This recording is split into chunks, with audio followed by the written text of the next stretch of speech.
And welcome back to the Dugoscopy Studios here in Geneva.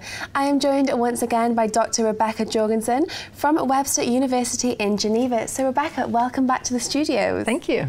So today we're going to be discussing the growth of documentaries as a commercial genre. So tell me, what are the benefits as documentaries as a commercial genre? Well, let's put it this way. How many documentaries from when you were very little do you recall? You probably saw them at school, or maybe you saw them on television through the public service. So sometimes they were hard to see, and sometimes they were good, and sometimes they were considered pretty boring. Well, what's happened now is that for several reasons, which I can discuss with you, they've suddenly become a very important commercial genre in many areas. For example, Netflix has a whole section devoted to documentary now, HBO documentaries and others.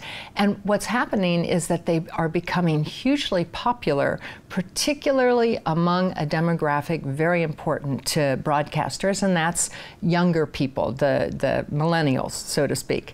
Yeah. So they're able to find the documentaries, but then the question is, what does that mean is happening to documentaries? Absolutely, and Netflix as well is quite a recent thing. So how has documentaries evolved in recent years?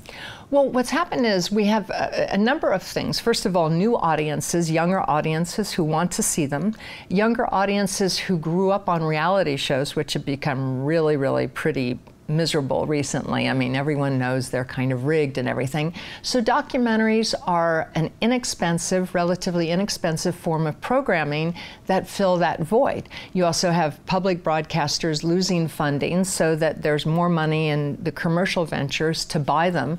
And now you have an increased interest among celebrity filmmakers or celebrities like Leonardo DiCaprio and so on to fund and back documentaries. So all of a sudden they become sexy, as we say in the industry. Kind of spruced up a little bit. So in regards to that, what happens when the credibility of the creators kind of gets crossed with the branding issues of the sponsors? That's the problem right now, is that we had this idea that somehow documentaries, unless they were overt propaganda, of course, but we had somehow the idea that documentaries really explored the nature of things, and we learned something real and important regarding humans or the environment or whatever from them. However, now you have increasingly inexpensive technology that people can manipulate and do all kinds of tricks with. You have more sponsor-driven ad, you have more commercialization, which means that there's pressure on filmmakers to tweak that material so that it'll be a little bit more entertaining, engaging for viewers. There's a tendency to make them shorter, sweeter, more celebrities, to create kind of, for example, when we have the focus on the grizzly man, the man who studied grizzlies and who later met an unfortunate accident, we have pictures now in this of the celebrity filmmaker, Werner Herzog, who's a fabulous filmmaker, but now he's in the story, and we're seeing that more often where the filmmaker also becomes part of the story. Absolutely. So how much money is actually in the documentary industry?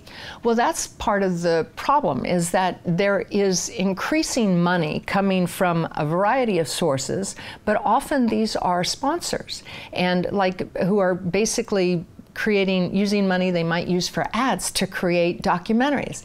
And then the question becomes, hey, if I'm giving money for this, shouldn't I have a right to say how it should look? Then the question is, okay, if I'm giving money, not only should I have a right to say how it should look, but shouldn't I give you the documents or the material that I'd like to be in it? And then do we have a documentary or do we have a PR piece? We start to fudge the lines. It becomes harder for the viewing public to have trust and faith in the documentary, and we don't really know yet what happens with the genre, whether it goes the way of reality television, which right now does not have a great reputation, or whether it will somehow maintain itself in spite of that. Absolutely. So I guess it is difficult for audiences to kind of relate and kind of assess the credibility of documentaries. Increasingly. But the thing is that you can always go online, and this is one good thing, is that you'll find discussion groups will say, well, that was not true or whatever. But that requires a certain amount of effort from the individual, the viewer, to go online and see if it was accurate enough. Most people tend to see a documentary and say, well, he was there filming that bear, so that has to be what it was all about. Maybe it was, maybe it wasn't. Absolutely. Well, Rebecca, thank you so much for coming in and sharing your insights with us. It was a pleasure. Thank you for having me here again. Well, that's all that we have time for today, but for all the latest updates and interviews, do keep checking back. Goodbye for now.